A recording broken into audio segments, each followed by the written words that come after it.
কোন শেয়ারের cost of equity সাধারণ শেয়ার মূলধন ব্যয় নির্ণয়ের আরো একটা ফর্মুলা আছে, যেটা একই সাথে চ্যাপ্টার 7 এবং চ্যাপ্টার 9 দুই জায়গাতেই আমরা শিখি একটু চেঞ্জ করে। চ্যাপ্টার 7 এ আমরা বলি কস্ট অফ ইকুইটি, আর চ্যাপ্টার 9 এ আমরা বলি expected rate of return.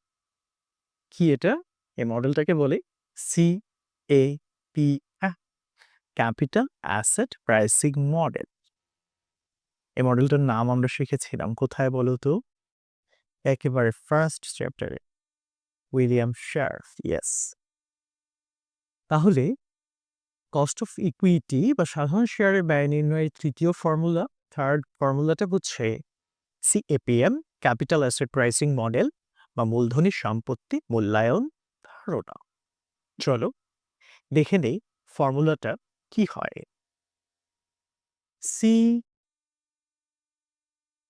CAPM RF plus RM minus RF multiplied by beta, Greek alphabet, beta of I. ith কোম্পানির বেটা, যে কোম্পানিতে ইনভেস্ট করবে সেই কোম্পানির systematic risk, unavoidable risk, market risk. RM, market required rate of return, portfolio rate of return, return from hyper stock exchange. RF, risk free rate of return. তাহলে এই ফর্মুলাটা হচ্ছে ক্যাপিটাল অ্যাসেট প্রাইসিং মডেলের।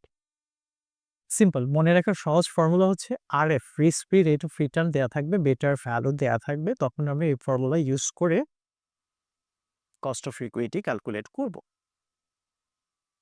RF plus RM minus RF multiplied by beta of I, অর্থাৎ যে কোম্পানিতে আমরা বিনিয়োগ করব সেই কোম্পানির বেটা হচ্ছে একটা গ্রিক অ্যালফাবেট, আলফা গামা বেটা। যে কোম্পানিতে বিনিয়োগ করবে সেই কোম্পানির অপরিহারযোগ্য ঝুঁকি, বাজার ঝুঁকি, যে ঝুঁকিটা পরিহার করা যায় না সেটা অপরিহার্য ঝুঁকিও বলে অনেক সময়, সিস্টেমেটিক রিস্ক। এটা ভ্যালু দেয়া থাকবে। RF, risk free rate of return, যেই রিটার্নে কোনো রিস্ক নেই। কোন রিটার্নে কোনো রিস্ক নেই? ইয়েস, ট্রেজারি বিলের আয়ের হার, অন্য নামে দেয়া থাকবে return from treasury bill, rate of return from treasury bill. RM, market required rate of return, বাজার আয়ের হার, ঢাকা শেয়ার বাজারের আয়ের হার, পোর্টফোলিও আয়ের হার, যেটা দেয়া থাকবে সেটা।